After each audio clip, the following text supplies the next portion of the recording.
जिससे घर ले रहे हो उसका बैकग्राउंड कैसा है, या आप जिस ब्रोकर जिस रेटर से ले रहे हो उसका बैकग्राउंड, ये बहुत इंपॉर्टेंट रखता है। रियल एस्टेट में स्कैम्स भी बहुत होते हैं। बिल्कुल, लोग आ रहे हैं, करेक्ट। लोग की रिक्वायरमेंट बढ़ रही है, तो उस हिसाब से डेवलपमेंट यहाँ पे हो रही है। तो नेक्स्ट 5 इयर्स में सर आप नोएडा स्पेसिफिकली अगर मैं बात करूँ, नोएडा और ग्रेटर नोएडा की, आप अफोर्डेबल हाउसिंग का फ्यूचर कैसे देखते हैं? लेकिन पॉलिसी का भी एक डिमेरिट है कि लोग पॉलिसी के चक्कर में पैसे दे देते हैं और उसमें बहुत ही लंबा प्रोसीजर हो जाता है। कि अगर कोई रियल एस्टेट में है तो उसके पास पैसा बहुत है, तो ये सच्चाई है या क्या है? मेरा तो मोटो ही नहीं है। मेरा मोटो बेसिकली है कि जो इतने लोअर मिडिल क्लास फैमिली हो उनको घर दिलाना, ये मेरा टारगेट है और ड्रीम भी है। Hello everyone, welcome back to another podcast. एक ऐसा पॉडकास्ट जहां हम बात करते हैं रियल लाइफ लोगों से, रियल लाइफ एक्सपीरियंसेस और रियल लाइफ जर्नीज की। हम सभी की लाइफ में हमारे लिए सबसे ज़रूरी होता है हमारा घर। अपने घर को बनाने के लिए, उसे ख़रीदने के लिए हम सब मेहनत भी बखूबी करते हैं, लेकिन आजकल घर लेना कोई आसान बात नहीं रही। किसी का सपना पूरा हो जाता है और किसी का सपना अधूरा रह जाता है। लेकिन आज का पॉडकास्ट उन सभी लोगों के लिए है जो बजट में, अफोर्डेबल प्राइसेस में अपना घर लेना चाहते हैं, लेकिन हाई रेट सुनकर डर जाते हैं। आज हमारे साथ हैं one of the most special guest, Noida के most humble and most trusted affordable housing expert mister Vivek Gupta. Sir, welcome on the show. Thank you. How are you? Fine. Alright, तो सर आपकी जर्नी से शुरू करते हैं। रियल एस्टेट कैसे आपने choose किया अपने करियर के लिए? बिल्कुल, रियल एस्टेट तो एग्जैक्टली अब तो मुझे करते हुए 10 साल हो गए हैं, बट जब मैं स्टार्ट करे तो ये मैंने पटना से, बिहार से स्टार्ट किया था। ठीक है। और बिहार से करता हुआ मैं दिल्ली पहुंच गया। नोएडा आए मुझे लगभग ऑलमोस्ट 7 इयर्स हो चुके हैं और शुरू से ही हमारा फोकस अफोर्डेबल हाउसिंग में ही रहा। जनरली लोग, सब सारे लोग जितने आज के डेट में जो भी काम कर रहे हैं वो हाई राइज पे काम कर रहे हैं, बट हमारा एक था मोटो कि नहीं, हम मिडिल लोअर फैमिली के लिए काम करें। तो आपका बैकग्राउंड क्या था सर? बैकग्राउंड कुछ नहीं था, सिंपल एक बिजनेसमैन फैमिली से था। वहाँ से निकल के यहाँ तक आना अपने आप में था। परिवार तो बहुत छोटा था, लाइक बहुत कम अर्निंग थी हमारी। और जब मैंने ज्वाइन किया था मुझे याद है, लाइक मेरी फर्स्ट जो सैलरी थी अराउंड 3200 रुपीज़ मुझे मिलती थी और 2000 मुझे मिलते थे कोनेशन के। और आज तो बात ही अलग है, आज हम तो 7 डिजिट में पहुंच चुके हैं। Very nice. तो सर जब हम बात करते हैं अफोर्डेबल हाउसिंग की, तो सबसे पहले जो दिमाग में आता है वो आता है चीप क्वालिटी, कि अगर रेट्स डाउन है तो क्वालिटी ज़रूर डिग्रेड हो जाएगी। तो ये एक सच है या is it a myth? It's a myth. Like ऐसा कुछ नहीं है, क्वालिटी तो बिल्डर के हाथ में होता है। सबसे इंपॉर्टेंट क्या होता है, हाई राइज जितनी बन रहे हैं आज के डेटों में, उनकी लोकेशंस और प्राइस, ये तो बिल्डर फिक्स करते हैं, तो उनकी प्राइस बहुत ज़्यादा होती है, तो उस हिसाब से वो कंस्ट्रक्शन करते हैं। लेकिन लो क्वालिटी जब हम बात करते हैं तो अफोर्डेबल हाउसिंग लो क्वालिटी मतलब नहीं, मतलब होता है अफोर्डेबल मतलब कि हाँ ये आम लोगों के बजट में हो। हम बात करें अफोर्डेबल हाउसिंग में तो इनकी जो बजट स्टार्ट होती है, पहले वो 25 लाख से स्टार्ट होती थी, बट अब ये 40 लाख से स्टार्ट हो रही है, तो ये 40 लाख से लेकर 1 करोड़ तक पहुंच चुकी है। और ये जो हाई राइज की बात कर रहे हैं, अब ये तो आम लोगों के पहुंच से दूर है, ये तो 1.5 करोड़ से ऊपर पहुंच चुकी है। तो अफोर्डेबल हाउसिंग में ऐसा क्या कुछ नहीं होता, क्योंकि मटेरियल तो वही यूज होते हैं, बस दिक्कत क्या होती है, मैन पावर की होती है। तो इसमें क्या होता है, मैन पावर थोड़े सस्ते मिल जाते हैं और इसके साथ जो क्वालिटी होती है वो भी अच्छी खासी मिल जाती है। हाँ, हम उसमें सोना तो नहीं लगा सकते, ना हीरा नहीं लगा सकते, बट ठीक है, लोग कहते हैं, बट ऐसा कुछ नहीं है। सोना तो वो भी नहीं लगाते सर, जो 1.5 करोड़ से ऊपर में बेच रहे हैं। करेक्ट। तो अगर रेट्स डाउन है, इट डजंट मीन कि क्वालिटी चीप है। बिल्कुल। सर आजकल हम यूट्यूब और इंस्टा हर जगह वीडियोज में देख रहे हैं that Noida is the next big affordable housing expert, ये बहुत ऊपर जाने वाला है, तो ये सच्चाई है? हाँ, बिल्कुल सच्चाई है। इनफैक्ट नोएडा ही नहीं, ग्रेटर नोएडा। नोएडा तो पहले था, जब गुड़गांव डेवलप हुआ उसके बाद नोएडा का प्लान आया, जब नोएडा डेवलप हुआ तो ग्रेटर नोएडा का आया, तो नोएडा और ग्रेटर नोएडा दोनों ही बहुत बड़ा हब बन गया, क्योंकि सबको पता है गुड़गांव के रेट्स क्या है, आम आदमी के लिए तो गुड़गांव रहा ही नहीं। बिल्कुल सही। तो सब लोगों का जो मूवमेंट हुआ नोएडा की तरफ हो गया, और बीते कुछ सालों में भी यहाँ पे भी बहुत ज्यादा प्राइस हाई हो गई, सबको पता है, तो अब लोग ग्रेटर नोएडा जा रहे हैं। हाँ, बट जो लोग दिल्ली, गुड़गांव, नोएडा जॉब कर रहे हैं वो इधर ही रहना पसंद करते हैं, तो ये सही है। बिल्कुल, ग्रेटर नोएडा दोनों जगह की बहुत अच्छी बढ़ी हुई है। अगर नोएडा में सर कोई आम आदमी बजट में घर देख रहा है, for example in a price range of 50 to 55 lakh, तो बेस्ट एरिया कौन सा होगा? बात करें तो सबसे अच्छी एरिया जो यहाँ की है वो नोएडा एक्सटेंशन में सेक्टर 1 है। वहाँ पे क्या है, आपको अच्छे रेटों पे बिल्डर को लैंड मिल जाती है, तो बिल्डर उस हिसाब से प्राइस पे वो लेके आते हैं। तो नोएडा में सेक्टर 1, 107 के आसपास का एरिया, 72 के आसपास का एरिया, और ग्रेटर नोएडा में पड़ी चौक के आसपास का एरिया, ये बेस्ट है लोगों के इन्वेस्टमेंट करने के लिए। According to everyone? हाँ, according to everyone for affordable housing, जिनका बजट 40 लाख से स्टार्ट हो रहा है, तो उनके लिए सेक्टर्स अच्छे हैं जहाँ पे वो सोच सकते हैं। सर, एक कॉमन कंसर्न होता है जब भी कोई आम इंसान, कोई भी मिडिल क्लास आदमी घर खरीदता है तो उसके बहुत सारे कंसर्न्स होते हैं, तो किन चीज़ों का सबसे इंपॉर्टेंट ख्याल रखना चाहिए व्हाइल बाइंग अ हाउस? सबसे पहले तो बिल्डर का बैकग्राउंड, कि आप जिससे घर ले रहे हो उसका बैकग्राउंड कैसा है, या आप जिस ब्रोकर जिस रेटर से ले रहे हो उसका बैकग्राउंड, ये बहुत इंपॉर्टेंट रखता है। वो बंदा कितने सालों से इंडस्ट्री में है, उसके प्रीवियस प्रोजेक्ट कैसे रहे, उस बंदे ने कितने प्रोजेक्ट्स को अच्छे से कंप्लीट करा रखे हैं। प्लस आफ्टर सर्विस देखनी होती है कि उस बंदे ने अगर घर बेचे हैं तो उसकी आफ्टर सर्विस कैसा है, क्योंकि पहले तो सब अच्छे सर्विस दे देते हैं, जब उन्हें खरीदना हो तो आपको सारी सर्विसेज देंगे, लेकिन जब बंदा एक बार हाथ डाल लेता है ना, उसके बाद जब सर्विसेज कोई देता नहीं, तो बहुत लिमिटेड लोग मार्केट में जो अच्छी सर्विस देते हैं। तो मोस्ट इंपॉर्टेंट है पहले तो उसका बैकग्राउंड और आफ्टर सेल सर्विस, ये देखना इंपॉर्टेंट है कि उसके बाद बंदा को कितना कमाता है, तो ये सबसे इंपॉर्टेंट है। क्योंकि रियल एस्टेट में स्कैम्स भी बहुत होते हैं। बिल्कुल। आपको बिल्डर आएगा, कुछ भी बोल देगा कि आपको इस डेट तक पोजीशन मिल जाएगा, बट वो मिलता नहीं है। तो इन स्कैम से हम कैसे दूर रह सकते हैं? कैसे एक सही बिल्डर की पहचान हो सकती है? एग्री, बिल्कुल एग्री, ये तो होता ही है। तो दिल्ली एनसीआर का तो बुरा हाल है सब से। बट हाँ, सबसे पहले मैंने यही कहा कि आप बिल्डर का बैकग्राउंड चेक करो, बिल्डर कहाँ से है, क्या काम कर रहा है और कितने दिनों से मार्केट में है, ये बहुत इंपॉर्टेंट है। और उसने जो प्रीवियस प्रोजेक्ट डिलीवर कर रखे हैं उनकी कंडीशन, करंट कंडीशन क्या है, ये इंपॉर्टेंट है देखना। सबसे पहले बस यही सबसे इंपॉर्टेंट है देखना, बाकी जो सारी चीजें अपने आप हो ही जाती है। नोएडा के रियल एस्टेट में सर आपने सबसे बड़ा डिफरेंस पिछले 5 साल में और अब में क्या आपको लगता है सबसे बड़ा डिफरेंस? सबसे बड़ा डिफरेंस रहा है डेवलपमेंट यहाँ पे, कि लोगों को जॉब मिलना, पूरे इंडिया से लोगों का यहाँ आना, और यहाँ पे जो डेवलपमेंट जो भी हो रहा है, सबसे रीजन यही होता है कि बस जॉब, सबसे इंपॉर्टेंट है जॉब। सारे लोग, पूरी इंडस्ट्री की जॉब तो नोएडा गुड़गांव में ही है, बट गुड़गांव पैक हो चुका है, तो नोएडा ग्रेटर नोएडा में चांसेस लोगों को मिल रहा है।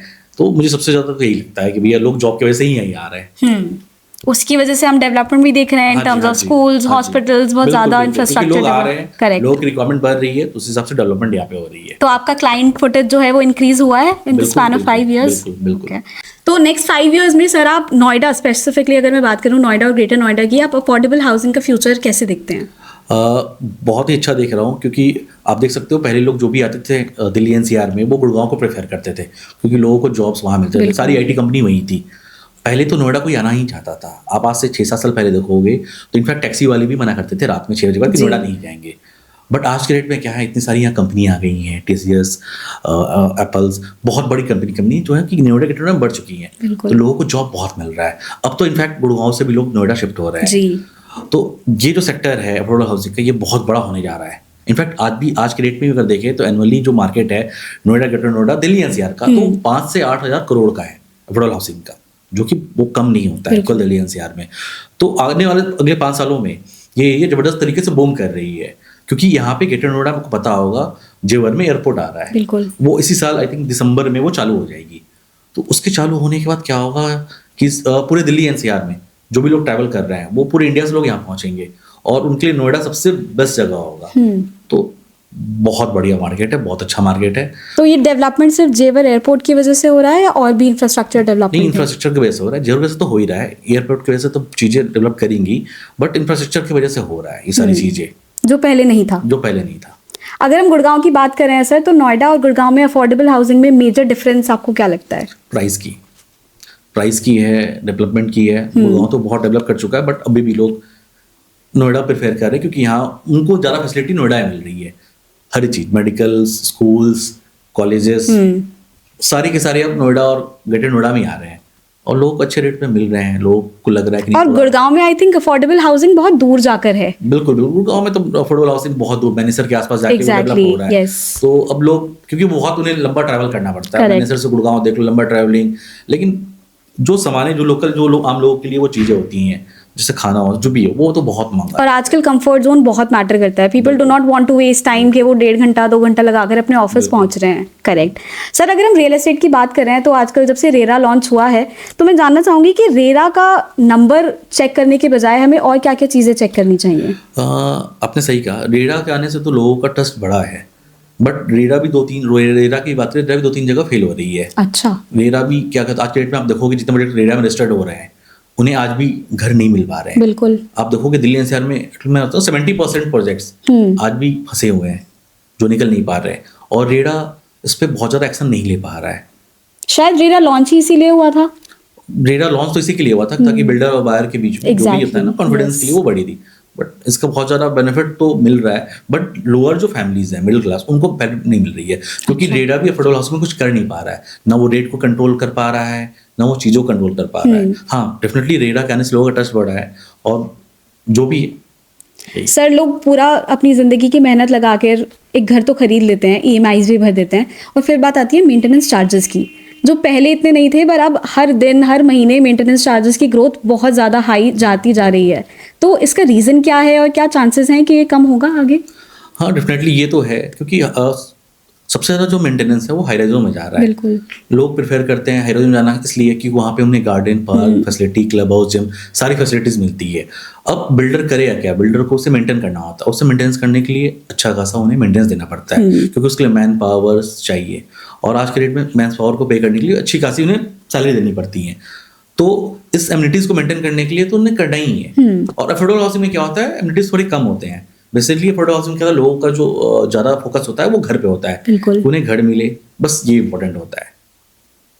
तो maintenance charges low rise building में इतने ज़्यादा नहीं होते हैं। लो राइजों में क्या है, मेंटेनेंस बहुत कम है, और जिस हिसाब से हाई राइजों में मेंटेनेंस बढ़ रही है, यानी समय और मेंटेनेंस बढ़ते ही जी, जाएगी। बिल्कुल। बट अफोर्डेबल हाउसिंग में क्या है, मेंटेनेंस बहुत बहुत धीरे धीरे बढ़ते हैं, बहुत ज़्यादा कॉस्टली, क्योंकि वहाँ पे गार्डन पार्क बड़े बड़े नहीं होते, बड़े बड़े क्लब हाउस नहीं होते, जिम नहीं होते, तो उस अट्रैक्ट करने के लिए इतनी चीज़ें नहीं होती है। जी, बेसिकली अफोर्डेबल हाउसिंग का मतलब ही होता है लोगों को बस अपना घर मिल जाए। बिल्कुल। जो लोग 25,000, 30,000, 35,000 रेंट दे रहे हैं, इससे बेटर है वो इतना EMI देकर अपने घर में शिफ्ट हो जाए, सही बात जहाँ है। उन्हें फील हो कि उन्हें अपना घर हो। तो रेंट देने से बजाय यू प्रेफर। बिल्कुल बिल्कुल। अगर हम हाई राइज और लो राइज बिल्डिंग की ही बात करें तो सर, तो इसमें फ्यूचर क्या है, मतलब हाई राइज का फ्यूचर ज़्यादा अच्छा है या लो राइज बिल्डिंग्स का? नहीं, ऐसा कुछ नहीं है, दोनों का ही फ्यूचर बहुत अच्छा है, डिपेंड करता है आपके बजट्स पे। अगर आपके पास बजट है 1.5, 2 करोड़, 2.5 करोड़, 3 करोड़, 4 करोड़, तो high rise is good for you. But आपका बजट ही 40 से 50 लाख रुपए, जहाँ पे आप 25, 30,000, 35,000 इवन दे सकते हैं, तो अफोर्डेबल हाउसिंग उनके लिए अच्छा है। तो जो मिडिल लोअर फैमिली होती है, जिनकी इनकम बहुत लो होती है, वो बस चाहते हैं कि अपना घर हो, अच्छे सेटल हो, बस ये होता है। सर आजकल जैसे हम हाईवेज पे जाते रहते हैं, एक्सप्रेसवेज पर हम होर्डिंग्स देखते हैं बहुत बड़े बड़े, and there is always like premium, luxury, ये बहुत हाईलाइटेड कीवर्ड्स होते हैं। लो कॉस्ट बिल्डिंग्स की और अफोर्डेबल हाउसिंग की कोई एडवर्टाइजमेंट होती ही नहीं है, तो ऐसा क्यों है? एक्चुअली क्या होता है, मार्केटिंग तो बहुत इंपॉर्टेंट हो गई है, जो चीज़ दिखता है वही बिकता है, आज के लोगों का कंसेप्ट है। अफोर्डेबल हाउसिंग सबसे बड़ा फैक्टर क्या होता है, प्राइसिंग, क्योंकि प्राइसिंग इतनी उनकी लो कॉस्ट होती है, उसे मेंटेन करना ही मुश्किल हो जाता है बिल्डर को भी। बट हाँ, बिल्डर्स भी मार्केटिंग करते हैं, हम भी मार्केटिंग करते हैं, बट उस लेवल पे नहीं कर पाते हैं, क्योंकि जो बड़े बड़े बिल्डर्स होते हैं वो तो अपने प्रोडक्ट को पॉलिश करके बहुत अच्छे रेटों बेच रहे हैं, तो उन्हें मार्जिन मिल जाती है, तो मार्केटिंग करते हैं। लेकिन जो अफोर्डेबल हाउसिंग में आते हैं वो बहुत ज़्यादा मार्केटिंग नहीं कर पाते हैं, तो इसलिए रीज़न होता है कि वहाँ दिखता नहीं है। बट हाँ, फिर भी आप देखोगे इंस्टाग्राम पे, फेसबुक पे, गूगल पे, We have seen a change, yes. Changes वहाँ पे आपको दिख जाएंगे, अगर आप सर्च करेंगे तो मिल भी जाते हैं, और बहुत सारे वीडियोस मिल जाएंगे आपको। अगर हम सोशल मीडिया की बात कर रहे हैं सर, तो पहले रियल एस्टेट को इतना ज़्यादा ब्रांड नहीं दिया जाता था, इतनी ज़्यादा मार्केटिंग भी नहीं की जाती थी, तो तब से और अब में क्या डिफरेंस आपको लगा है? सोशल मीडिया ने कितना हेल्प किया है to get you good clients? Social media ने तो बहुत हेल्प किया है। आप सच पूछो तो आज से लाइक 7 ईयर्स, 7 साल 8 साल पहले की मार्केटिंग क्या होती थी, केवल ऑनलाइन होती थी। लोग जाते थे गूगल पे, मैजिक ब्रेक 99 एकड़ पे देखते थे, और उसके थ्रू लोग अप्रोच करते थे। बट क्या होता था, धीरे धीरे जब लोग पहुंचते थे जगह पे, चीज़ें अलग मिलती थी, वो फोन पे बात करते थे, जाते देखते तो पता चलता कि चीजें अलग है, तो लोगों को ना धीरे धीरे वहां से ना ट्रस्ट इशू होने लगे कि ये नंबर है, पता। अब क्या है, लोगों को लगता है यार जो दिखता है, तो सोशल से क्या होता है, उन्हें दिखने लगा ये चीजें हैं, प्लस कंफर्टेटिव, उन्हें बहुत सारी चीजें दिखने लगी, उन्हें 1-2 प्रोजेक्ट नहीं, मतलब जो भी है। सर जैसे हम एक्सप्रेसवेज और हाईवेज पर जाते हैं तो हम बड़े बड़े होर्डिंग्स देखते हैं, and the keywords highlighted there are premium, luxury, low cost buildings और अफोर्डेबल हाउसिंग की कोई बात ही नहीं करता, तो एडवर्टाइजमेंट इसमें भी कितना जरूरी है? एक्चुअली क्या होता है, हाई राइजों में जो भी होता है, लिस्टिंग होती है, उन्हें जरूरत पड़ती है, थोड़ी सी मार्केटिंग की उन्हें जरूरत पड़ती है, क्योंकि वहाँ पे प्रोडक्ट्स बहुत है, मार्केट में ऑप्शंस बहुत है। और अफोर्डेबल हाउसिंग में सेक्टर्स में क्या होता है, बहुत ही कम इनका छोटा मार्केट है, तो इन्हें जरूरत पड़ती नहीं, क्योंकि इनके ऑलरेडी कस्टमर्स बने हुए हैं। अफोर्डेबल हाउसिंग के कस्टमर्स बहुत है, इनफैक्ट हाई राइज से ज़्यादा जो कस्टमर्स हैं वो अफोर्डेबल हाउसिंग के हैं, तो इन्हें मार्केटिंग की जरूरत नहीं पड़ती है, क्योंकि ऑलरेडी ये फुल है, इनके जो कस्टमर्स बने हुए हैं ये आते हैं, ले लेते हैं फटाफट। बट अब क्या है, अब इन्हें भी थोड़ी मार्केटिंग की जरूरत पड़ चुकी है। हाई राइज के कस्टमर बने हुए हैं, इनके तो प्रीमियम कस्टमर है, वो जा रहे हैं, वो ले ले रहे हैं। बट अब लो राइज में भी इन्हें जरूरत पड़ती है, क्योंकि अब आज के रेट में जो दिखता है वही बिकता है। सही बात तो लोगों को लगता है कि मार्केटिंग करनी चाहिए। तो अब देखो कि सोशल मीडिया पे जैसे हम कर रहे हैं मार्केटिंग, वैसे बहुत सारे लोग हैं फोटोग्राफी में जो काम कर रहे हैं, उनकी वीडियोस इंस्टाग्राम पे, फेसबुक पे आ रही है। ये तो कोई क्लाइंट स्पेसिफिक स्टोरी अगर आप शेयर करना चाहें सर, कोई क्लाइंट आपके पास सोशल मीडिया से आया हो आपकी वीडियोस देखकर, तो ऐसा कोई एक्सपीरियंस है? ऐसा बहुत है, ऐसे काफी सारे क्लाइंट्स आते हैं हमारे पास, हमारे ऑफिस भी आते हैं। बहुत लोग तो कांटेक्ट भी नहीं करते हैं, वो डायरेक्ट हमारे ऑफिस आ जाते हैं, और उनसे जब हमारे ऑफिस के जो भी स्टाफ पूछते हैं कि भाई आप किसके रेफरेंस पे आए हो, वो सीधा बोलते हैं कि देखो ये भाई साहब है, इनके रेफरेंस पे हम आए हैं मेरी फोटो देखकर। तो ये होता है, और इससे बिजनेस भी अच्छी खासी आ रही है, प्लस लोगों को ट्रस्ट बढ़ रहा है कि ये बंदा सही है, कि जो दिखा रहा है चीजें, और ग्राउंड पे आने पे उन्हें वही चीजें दिखती हैं। बिल्कुल। तो ये तो बहुत ही अच्छी बात है। तो you have seen a change in social media marketing. In fact market में भी लोग आपको पहचानते हैं कि ये गुप्ता जी हैं, ये सोशल मीडिया पे देखते हैं, तो काफी लोग आते हैं। इट्स गुड, हम हमारे लिए भी अच्छा है और उनके लिए भी अच्छा है। ये आपने सोचा था कि थोड़े दिन बाद हम ऐसे सोशल मीडिया पर एक्टिव होंगे? नहीं, मैंने नहीं सोचा था। आप सच पूछो तो मैं 2 साल पहले तक मैं सोचता नहीं था। हम तो सोशल मीडिया पे 2-3 सालों से एक्टिव हुए हैं, और वीडियोस तो हमने इधर बनाना स्टार्ट किया क्योंकि लोगों की डिमांड बढ़ गई। लोगों के ट्रस्ट बढ़ाने के लिए हम सोशल साइट पे आने लगे। तो यही है सोशल मीडिया का। नहीं, सबको एक्टिव रहना चाहिए। अगर बिजनेस आपके पास आता है, आप लोगों की हेल्प कर पा रहे हैं सोशल मीडिया से, तो इससे अच्छा प्लेटफॉर्म कोई और नहीं हो सकता। सर, नोएडा की अगर हम बात करें स्पेसिफिकली ग्रेटर नोएडा और नोएडा एक्सटेंशन की, तो वहाँ पर हर 6 महीने बाद ना कोई इंफ्रास्ट्रक्चर की अनाउंसमेंट हो जाती है, कोई नया एक्सप्रेसवे आ रहा है, for example airport is soon to be launched. तो इन सब के आने से प्राइसेस पर कितना इम्पैक्ट पड़ता है? डेफिनेटली पड़ता है, क्योंकि लोगों को लगता है डेवलपमेंट वहाँ बहुत तेजी से होने वाला है। तो लोग उस एरिया को फिल करने के लिए फटाफट, मतलब वहाँ पे डिमांड थोड़ी बढ़ जाती है, लोग लगता है ये मिस नहीं होनी चाहिए, तो लोग वहाँ पैसे लगाने लगते हैं। जब पैसे लगने लगते हैं, डिमांड होने लगती है, तो वहाँ पे इम्पैक्ट तो पड़ता ही पड़ता है। सर, अगर हम बात करें आपके पर्सनल फेवरेट एरिया की, तो वो नोएडा में कहाँ होगा? आप कहाँ घर लेना चाहेंगे? मेरे हिसाब से पूछो तो मैं एक्सप्रेसवे के आसपास ही लेना पसंद करूंगा, क्योंकि वहाँ से जो निकलने का जो वो चीज़ है वो बड़ी अच्छी है। वहाँ पर एयरपोर्ट भी पास में है। Noida, greater Noida is good for a living. बिल्कुल, मेरा सबसे पहला अगर मैं अपने लिए सोचूं तो मैं सोचूंगा मैं तो ग्रेटर नोएडा मिलूं। अच्छा, ठीक है, लेकिन लोगों का बजट, लोगों को अपने बजट के अकॉर्डिंग सोचना चाहिए। बिल्कुल। ग्रेटर नोएडा को ज्यादा थोड़ा हाइप कर दिया है सर लोगों ने, मतलब ओवर हाइप मार्केट हो गई है। प्राइसिंग को लेके थोड़ी सी हो गई है, क्योंकि अब प्राइस फैक्टर देखो तो लास्ट कोविड के बाद से प्राइस बहुत बढ़ी है। तो थोड़ी सी प्राइस तो हाइप के वजह से ही बढ़ी है, और थोड़ा लोगों की वजह से ही बढ़ी है। ये जो होती है ना प्राइस, ये थोड़े से लोगों ने रिसर्च नहीं करके, भाई बिल्डर ने बोला ये रेट, लोगों ने ये रेट दे दी। जब कोई एक बार रेट देता है तो वो मार्केट बस वो रेट फिक्स हो जाती है। लेकिन अब मार्केट में सर बायर्स बड़े स्मार्ट हो गए हैं। कस्टमर मतलब पूरी रिसर्च कर ही वो आगे बढ़ना प्रेफर करता है। पहले क्या होता था, बिल्डर ने बोल दिया कि हाँ ठीक है, यहाँ ये जगह है, आप जाकर ये घर ले सकते हैं, और वो ट्रस्ट भी कर लेता था। But now buyers and customers have become very smart. तो आपका क्या टेक है कि कैसे ये शिफ्ट हुआ है माइंडसेट में? नहीं, अब लोग तो बहुत स्मार्ट हो गए। पहले तो लोग सर्च ज्यादा करते नहीं थे, उनको दिखता था, लगता था यार ये चीजें हैं, 2-3 सर्च की फिर वो बुक कर लेते थे। बट अब क्या, सोशल मीडिया के आने से क्या हुआ, उनके हाथ में ना वो वेपन आ गई है। वो ऑनलाइन लेते हैं, 10 लोगों को चीज देखते रहते हैं, फिर उन्हें आइडिया मिलते रहते हैं। तो लोग तो स्मार्ट हो ही गए हैं। सर, अगर हम बात करें कंपटीशन की, हर इंडस्ट्री में आजकल कंपटीशन फुल बूम पर है, तो रियल एस्टेट में भी ऐसा ही है। तो आप अपने आप को कैसे स्टैंड आउट करते हैं? आपने सही कहा, कंपटीशन तो हर जगह, लेकिन हमारा जो है कंपटीशन ही नहीं है, ना हम कंपटीशन करना चाहते हैं, क्योंकि हमारा सेगमेंट ही बिल्कुल अलग है, और लोगों का ट्रस्ट हम पे बहुत है। आप इनफैक्ट आप देखो तो हमने लास्ट 4 से 5 सालों में ऑलमोस्ट 5,000 होम्स डिलीवर कर रखे हैं। अच्छा। तो लोगों को लगता है कि हमारा ट्रस्ट, लोगों पे ट्रस्ट हमारा बना हुआ है। तो हम तो कंपटीशन में अब तक को देखते ही नहीं। हमारा बस मोटो एक ही है कि जो भी लोअर मिडिल फैमिली क्लास हो, उनको घर मिले, जिनका सपना है कि जो पूरे दिल्ली एनसीआर में, पूरे इंडिया से जो लोग दिल्ली एनसीआर में आते हो, उनका अपना एक सपना होता है कि उनका अपना घर हो। तो हम वैसे सेगमेंट के लिए बैठे हुए हैं, और वैसे सेगमेंटों की ड्रीम पूरी कर रहे हैं। उनका ट्रस्ट जीतने के लिए आप क्या एफर्ट्स लेते हैं सर? कुछ नहीं, बस सर्विस।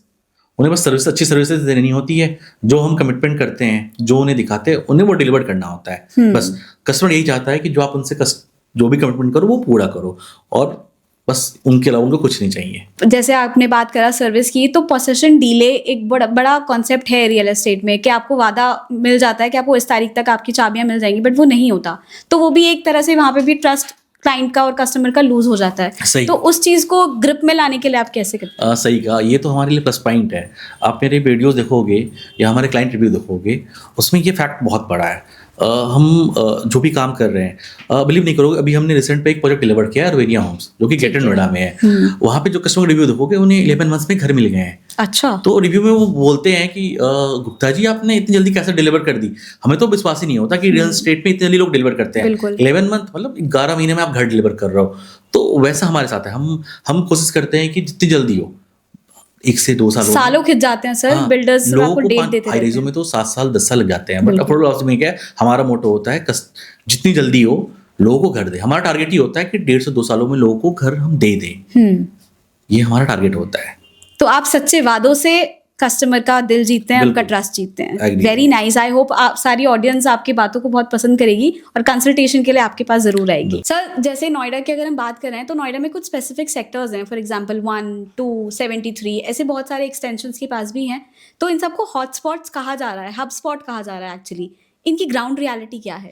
नहीं, सही कहा, ये तो हॉटस्पॉट हो ही गया है। अफोर्डेबल हाउसिंग का तो बहुत बड़ा हब हो गया है। सेक्टर 1 हो गया, 72 हो गया, सैफाबाद हो गया, 76 हो गया, 73 हो गया। यहाँ पे क्या है, छोटे छोटे गांव बसे हुए हैं नोएडा के शहरों में। इन गांवों में क्या है, बिल्डरों को सस्ती लैंड मिल जा रही है। तो यहाँ पे अफोर्डेबल हाउसिंग के लिए उन्हें इससे अच्छी जगह मिल नहीं सकती। फिर दूसरा क्या है, पे चौड़े छोटे रोड मिल रहे हैं लोगों को, मेट्रो पास मिल रहे हैं। तो इस कारण से ये स्पॉट तो ये हब हो रखा है। तो आगे आने वाले इनका फ्यूचर ब्राइट है। हाँ, बिल्कुल ब्राइट है, क्योंकि मेट्रो पास में है, सारी चीज़ें आसपास है, कॉलेज स्कूल पास में है, और लोगों को चाहिए क्या। ओके सर, अगर हम नोएडा के अफोर्डेबल हाउसिंग सेक्टर की बात कर रहे हैं तो प्रॉफिट मार्जिन की पॉइंट ऑफ व्यू से इसकी आगे आने वाला फ्यूचर कैसा होने वाला है? प्रॉफिट मार्जिन की बात करें तो पिछले कुछ सालों से ऐसे भी प्रॉफिट कम होते जा रहे हैं। पहले जो प्रॉफिट थी आज नहीं है, क्योंकि बिल्डर को अपनी मार्केट होते हैं, बहुत कॉम्पिटिटिव प्राइस रखने होते हैं। तो उन्हें लगता है कि रेट पे कंट्रोल, अगर वो रेट को कंट्रोल नहीं करेंगे तो फिर वो आम लोगों के पहुंच से दूर हो जाएगी। तो रेट को कंट्रोल करने के लिए, थोड़ी प्राइस को कंट्रोल करने के लिए करनी पड़ती हैं। तो वहाँ पे मार्जिन कम हो जाती है, क्योंकि मैन पावर्स जो भी कॉस्ट है वो बढ़ती जा रही है, मटेरियल की कॉस्ट बढ़ते जा रही है, लेकिन प्राइस तो हमें कॉम्पिटिटिव रखने हैं। तो मार्जिन थोड़ी कम हो रही है, बट ठीक है, चलता है। और आने वाले समय में तो थोड़ी मार्जिन कम होगी, बट वॉल्यूम बढ़ जाएगा। और अब हमें वॉल्यूम पे ही ध्यान देना है, हमें मार्जिन कम, वॉल्यूम पे ज़्यादा ध्यान करना है कि लोगों को घर मिले। थोड़ा मार्जिन कम कमाए, थोड़ा ज़्यादा कमाए। रियल एस्टेट में कॉन्सेप्ट बड़ा फेमस है हिडन चार्जेस का। वो चाहे हाई राइज बिल्डिंग हो, लो राइज बिल्डिंग हो, हिडन चार्जेस हर जगह रहते हैं। तो मैं पूछना चाहूँगी कि हिडन चार्जेस होते ही क्यों हैं? मैम, बात करें हिडन चार्जेस की तो हाई राइजों में जब रजिस्ट्री होती है, उसके बाद हिडन चार्जेस होते हैं वो वेरी कर जाते हैं। बट लो राइजों में क्या होता है, ये चीज़ें नहीं होती है। लो राइजों में क्या होता है, हम पेपर पे रिटर्न देते हैं उन्हें, और जो चीज़ें होती है सामने बताते हैं। तो वहाँ तो हिडन कॉस्ट की सवाल ही नहीं है, क्योंकि ग्राउंड लेवल पे हम बिल्कुल रिटर्न लिख के देते हैं, और जो पेपर पे होता है वही लोग मानते हैं। हाई राइजों में हो जाती है, बट लो राइज में तो होती ही नहीं है। पहले ही बहुत ज़्यादा होते थे, अब तो शायद फिर भी थोड़े कम हो गए हैं। हाँ बिल्कुल, अब तो बहुत हुआ क्योंकि कस्टमर बहुत तेज हो गया है, वो सब कुछ पहले ही रिटर्न ले लेता है। और बिल्डर्स को ही पता है, हम अभी करेंगे अगर तो बाद में प्रॉब्लम होगी। तो कस्टमर सर्विस देने के लिए, कस्टमर अच्छे कस्टमर आने के लिए वो अब नहीं करते। सर, बहुत सारी गवर्नमेंट पॉलिसीज भी टाइम टू टाइम अनाउंस होती रहती हैं, जैसे प्रधानमंत्री आवास योजना हो गई, FAR रूल्स हो गए। तो इन सब पॉलिसीज का हाई राइज और अफोर्डेबल हाउसिंग सेक्टर पर क्या इम्पैक्ट पड़ता है? इम्पैक्ट तो पड़ता है, बट हाई राइजों पे कोई ज़्यादा इफेक्ट नहीं पड़ता है। जो पड़ता है वो अफोर्डेबल हाउसिंग पे ही पड़ता है। अब गवर्नमेंट की जो प्लान आती है वो मास्टर प्लान के अकॉर्डिंग आती है। जैसे नोएडा, ग्रेटर नोएडा जो भी होता है, जब इनके प्लान्स बनते हैं तो उसमें गवर्नमेंट की पॉलिसी आती है। गवर्नमेंट की पॉलिसी के साथ लोगों को घर मिलती है, लेकिन पॉलिसी का भी एक डिमेरिट क्या है कि लोग पॉलिसी के चक्कर में पैसे दे देते हैं, और उसमें बहुत ही लंबा प्रोसीजर हो जाता है। अब कस्टमर्स आज के रेट में देखो, कस्टमर्स अगर पॉलिसी लेके करते हैं तो उन्हें 4 से 5 साल 6 साल कोई टाइम नहीं होती। इस चक्कर में उनका पैसे भी बर्बाद हो जाते हैं। और हमारे सेक्टर में क्या, हम सेम प्राइस में हम अपने सेगमेंट में ऑफर कर रहे हैं, और हमें कस्टमर हमसे ले रहा है तो हम 11 महीने 12 महीने 2 साल में मैक्सिमम उन्हें घर हैंड ओवर कर देते हैं। तो गवर्नमेंट की पॉलिसी अपनी, उनकी अच्छी पॉलिसी होती है, और हमारी पॉलिसी तो है ही मार्केट में। तो टाइमिंग बहुत बड़ा मैटर होता है इस सेक्टर में, कि आपको घर कितनी जल्दी मिल जाती है, ये इंपॉर्टेंट होता है। क्योंकि लोगों को लगता है यार जितनी जल्दी हो हम रेंट के घर से निकले।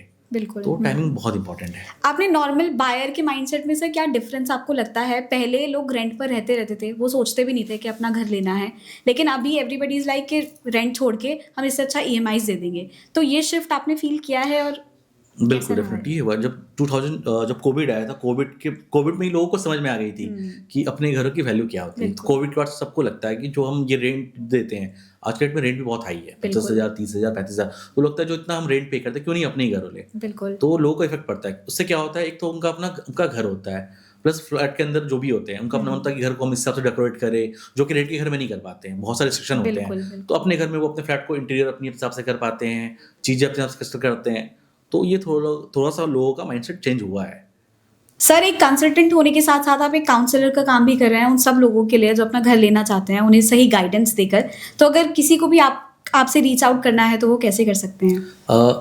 हमसे रीच आउट करने के लिए आप हमारे इंस्टाग्राम, फेसबुक के पेजों पे जाएं। वहाँ पे हमारी जो भी रिव्यूज़ हैं ग्राउंड लेवल की आप देख सकते हैं। वहाँ पे मेरा नंबर मेंशन है, उस नंबर पे मैं अवेलेबल रहता हूँ।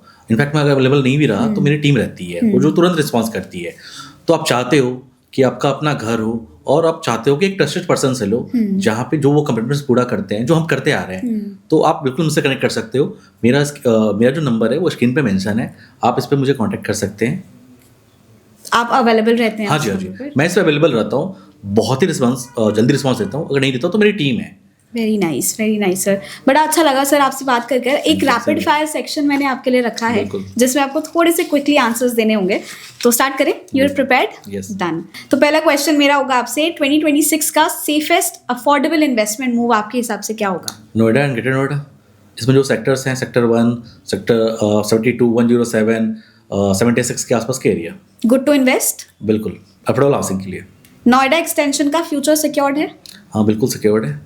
मेंटेनेंस चार्जेस का फ्यूचर क्या है? मेंटेनेंस चार्ज का फ्यूचर है, आने वाले समय पे इस पे भी गवर्नमेंट कुछ ना कुछ पॉलिसीज लाएंगे, इसके कंट्रोल करेंगे। ये कंट्रोल करना ही पड़ेगा, वरना ये भी आम लोगों के बजट से दूर हो जाएगी। In your experience which sector sells out सबसे फास्ट? कौन सा सेक्टर सबसे पहले सोल्ड आउट हो जाता है? सेक्टर 1 हो गए, 72 हो गए, 1 ये बहुत जल्दी बिक रही क्योंकि प्लांट भी यहीं पे अवेलेबल है और अफोर्डेबल हाउसिंग का हब भी यही है। और बजट यहाँ पे थोड़ा लो है। हाँ, लो बजट में लोग आ जाती है। अफोर्डेबल हाउसिंग का सबसे बड़ा स्कैम क्या होता है? टाइमली डिलीवर्ड, ये सबसे इम्पोर्टेंट है। नोएडा एक्सटेंशन की ओवरहाइप्ड रेपुटेशन सच है या बस एक मार्केटिंग ट्रेंड है? थोड़ी सी हाइप तो बनी हुई है, बट ये मार्केटिंग ट्रेंड है। लोगों को लगता है कि भाई यहाँ पे अपॉर्चुनिटीज लोगों को मिल रही है। गुड। किस सेक्टर में लोग सिर्फ फोमो की वजह से जा रहे हैं कि यार सब यहाँ पे घर ले रहे हैं तो हमें भी यहाँ पे घर लेना चाहिए? बहुत सारे सेक्टर हैं। सेक्टर 150 हो गए, नोएडा एक्सटेंशन के बहुत सारे एरिया हो गए, ये सब एरिया। बिल्डर की रेपुटेशन लैंड क्वालिटी से ज़्यादा मैटर करती है? हाँ बिल्कुल करती है। क्वालिटी से? सॉरी, बिल्डर की रेपुटेशन लैंड क्वालिटी से ज़्यादा मैटर करती है?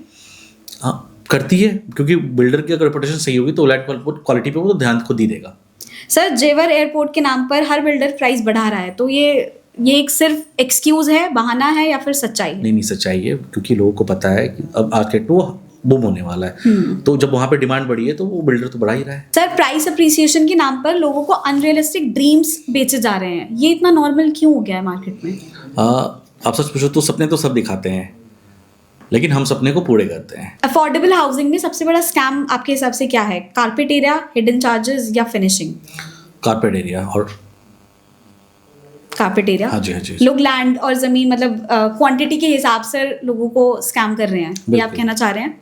हाँ बिल्कुल, कारपेट एरिया होता है। जो लोग कमिट करते हैं कि आपको इतनी बड़ी हाउस दे रहे हैं या स्क्वायर फीट पर दे रहे हैं, बट एक्चुअल जब ग्राउंड लेवल जाते हैं लोग तो देखते हैं कि एरिया कम है। बट हमारे साथ नहीं है, हम जो दिखाते हैं बिल्कुल फ्लैट बिल्कुल वही देते हैं, हमारे कपड़े में कमी नहीं आती है। कोई एक स्पेसिफिक स्टोरी अगर आप शेयर करना चाहें सर, जहाँ आपको लगा हो कि जब आप किसी को एक घर दिलाते हैं तो वो एक खुद बड़ी सेटिस्फैक्टरी फीलिंग होती है, तो जब आपको लगा हो कि ये काम मुझे दिल से खुशी देता है, कोई एक स्पेसिफिक स्टोरी अगर आप शेयर करना चाहें? हाँ, ऐसी एक स्टोरी है, अभी रिसेंट पे ही है कि वो एक हमारे क्लाइंट थे, वो बहुत जगह वो लोगों ने फ्लैट देखे थे और बहुत जगह वो उन्होंने इन्वेस्टमेंट कर रखा था, बट 400-500 से उनके पैसे फंसे हुए थे। जब वो हमसे मिले, हमने उनकी बातें सुनी और अच्छी जगह इन्वेस्टमेंट कराई, तो कस्टमर का रिव्यू बड़ा अच्छा रहा। मेरे फेसबुक पेज पे भी है, उन्होंने रिव्यू दिया कि नहीं विवेक जी, आपने काम बहुत अच्छा किया। मैं तो 4-5 सालों से बहुत परेशान था, बट जो एक्चुअल घर मुझे मिला वो आपके थ्रू ही मिला। तो ऐसे काफ़ी सारे रिव्यू हमारे पेजों पे हैं जहाँ लोग हमसे बहुत सेटिस्फाइड है। हाईली रेटेड, जनरली सेक्टर में हाईली रेटेड आपको लोग नहीं मिलेंगे। हमारा रेटिंग है वो 5 और 5 होते हैं। यहाँ पे आप वो जाके हमारे पेजों पे देख सकते हो। रियल एस्टेट ज्वाइन करने के बाद कभी कोई रिग्रेट रहा है कि ये मैं कहाँ आ गया? नहीं, कोई रिग्रेट नहीं रहा। इनफैक्ट मुझे बहुत सेटिस्फेक्शन होता है, मुझे लगता है कि आम लोगों को मैं घर दिलवा रहा हूँ, इससे बड़ा सेटिस्फेक्शन नहीं होता कुछ होता। तो आपका स्टार्टिंग से फिक्स था कि आपको रियल एस्टेट में रहना है और लोगों को उनकी दुआएं लेनी है? बिल्कुल, ये माइंडसेट मेरी पहले से थी, मुझे रियल एस्टेट में रहना है और इसमें ही जाना है और लोगों की जो भी कमिटमेंट्स है उसे पूरा करके लोगों को बचाना है, बस यही मेरी टारगेट। रियल एस्टेट का एक बहुत बड़ा मिथ भी है सर, आई डोंट नो ये मिथ है या रियलिटी है, कि अगर कोई रियल एस्टेट में है तो उसके पास पैसा बहुत है, तो ये सच्चाई है या क्या है? नहीं, लोग सोचते हैं रियल एस्टेट में पैसा बहुत है, लोग जी। सोचते हैं, बट जो हमारा सेक्टर है ठीक है, वहाँ भी पैसे हैं, बट उस हिसाब से नहीं है जितना हाई रेजो में होता है। अफोर्डेबल हाउसिंग में क्या बेसिकली क्या होता है, हमारा मोटो होता है लोगों को सर्विस देना और कम मार्जिन पे लोगों को घर देना, तो पैसे ठीक है। तो उधर जाने का या शिफ्ट होने का कोई प्लान है आपका आगे? नहीं, मेरा तो मोटो ही नहीं है। मेरा मोटो बेसिकली है कि जो इतने लोअर मिडिल क्लास फैमिली हो उनको घर दिलाना, ये मेरा टारगेट है और ड्रीम भी है कि लोगों को घर मिल जाए। ऐसे सच्चे कंसल्टेंट आजकल की डेट में मिलना बड़ा मुश्किल है। लोगों ने इसी वजह से ना घर का सपना भी देखना छोड़ दिया है कि स्कैम्स में फंस जाएंगे, हमारे पैसे डूब जाएंगे, इस चक्कर में जहाँ रह रहे हैं वो बहुत है। लेकिन अगर आप ऐसे कंसल्टेंट के टच में आते हैं तो आपको देखने को मिलेगा कि सपने देखना बुरा नहीं है, सच्चे लोगों से मिलना ज़रूरी है। तो ये थी हमारी आज की कॉन्वर्सेशन मिस्टर विवेक गुप्ता के साथ, जिन्होंने हमें बताया कि अफोर्डेबल रेट्स में बजट में घर अवेलेबल हैं। आपको सिर्फ एक स्मार्ट कंसल्टेंट की ज़रूरत है, खुद स्मार्ट होने की ज़रूरत है। तो अपने सपने देखना मत छोड़िए और बजट में अपना घर ज़रूर लीजिए। That was it for today's episode. आपसे मिलेंगे हम अपने नेक्स्ट पॉडकास्ट में, तब तक के लिए अपना बहुत ध्यान रखिएगा। Thank you.